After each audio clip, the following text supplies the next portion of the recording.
Shalom everyone. Hi Naila from Alpha Bible College. Thank you for watching my videos. YouTube पर channel है Straight from the Bible with Naila के नाम से. Please like and subscribe ज़रूर कीजिएगा.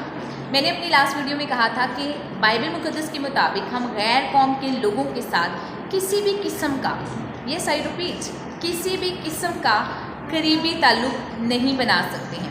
करीबी ताल्लुक़ यानी वो वाला ताल्लुक़ जिसका हमारे ईमान पर, हमारे अमाल पर या हमारी आने वाली नस्लों के ईमान पर डायरेक्टली असर पड़ता है.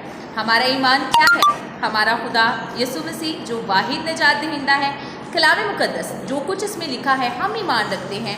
और इस बात की गवाही 40 पैगंबरों ने दी है कि यहोवा खुदा का कलाम है और जो कुछ इसमें लिखा है हमें उस पर अमल करना है.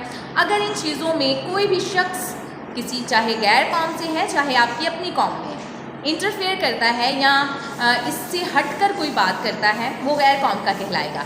आपको ऐसे लोगों के साथ कोई भी करीबी ताल्लुक़ नहीं बनाना है. मीन्स मिलजुल कर रह सकते हैं, अच्छे से मिलें, बात करें, मेल मिलाप के साथ रहें, लेकिन करीबी ताल्लुक़ नहीं बना सकते, किसी भी किस्म का ताल्लुक़ नहीं बना सकते. अब आई थिंक सो ये तो क्लियर करने की ज़रूरत नहीं है कि वो कौन से करीबी ताल्लुक़ होते हैं जो कि आपके ईमान पर, आपके अमाल पर या आपकी आने वाली नस्लों के ईमान पर असरअंदाज होते हैं. क्लियर है ना? मीन्स अगर आप किसी को घर तक इन्वॉल्व कर लेते हैं, अपनी फैमिलीज़ के साथ इंट्रोड्यूस कराना शुरू कर देते हैं, या आप उनके साथ शादी के ताल्लुक़ में आ जाते हैं, तो ये सारी चीज़ें होती हैं जो आप डायरेक्टली आपके ईमान पर, आपके अमाल पर, आपके फैमिली के ईमान पर, उनके अमाल पर और आपके आने वाली नस्लों के ईमान पर, अमाल पर असरअंदाज होते हैं. क्योंकि पौलुस रसूल क्या ही खूब फरमाते हैं, लिखा है थोड़ा सा खमीर सारे गूंदे हुए आटे को खमीर कर देता है. ये आपको मिलेगा पहला कुरिन्थियों चैप्टर 5 है और वर्स 6 है.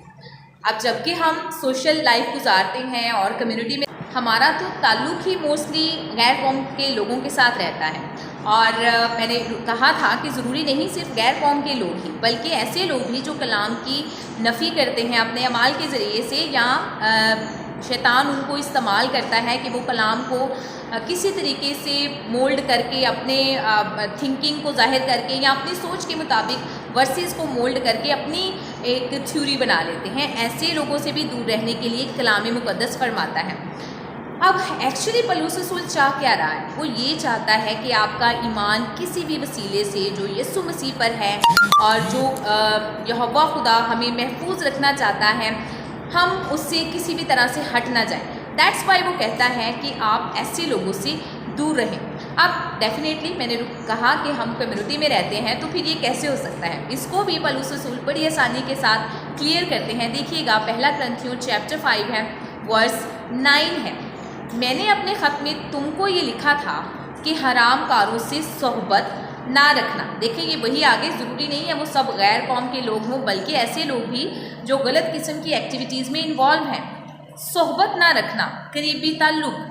ये तो नहीं कहा था कि दुनिया के हरामकारों या लालचियों या जालिमों या बुत परस्तों से मिलना ही नहीं.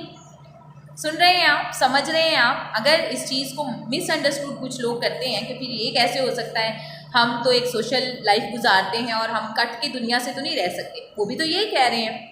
ये तो नहीं कहा था कि मिलना ही नहीं, क्योंकि इस सूरत में तुमको दुनिया से निकल जाना पड़ता.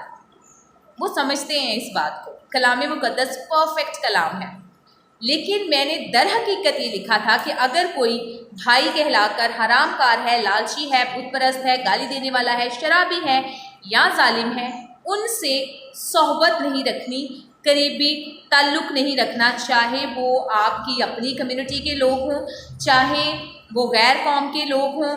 डेफिनेटली ये चीज़ें हमें क्या कहते हैं, एक खमीर सारे गूंदे हुए आटे को खमीर करता है. हमारे अमाल पर, हमारे ईमान पर, हमारे आने वाली नस्लों के ईमान पर असर कर सकती हैं. तो हमें ऐसी चीज़ों से दूर रहना है ताकि हम खुदा की पूरी कुर्बत में रह सकें और पूरी कुर्बत को हासिल कर सकें. बड़े सख्त अल्फाज आगे इस्तेमाल किए गए. लिखा है बल्कि ऐसे के साथ खाना तक ना खाना.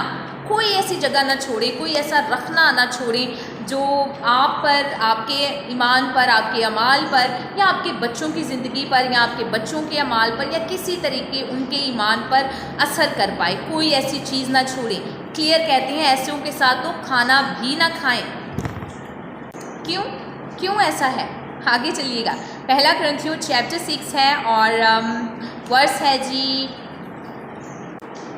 9 वर्स से हम देखते हैं। फरेब ना खाओ, ना हरामकार खुदा की बादशाही के वारिस होंगे, ना बुत परस्त, ना जनाकार, अयाश, ना लौंडेबाज, ना चोर, ना लालची, ना शराबी, ना गालियाँ बकने वाले, ना जालिम।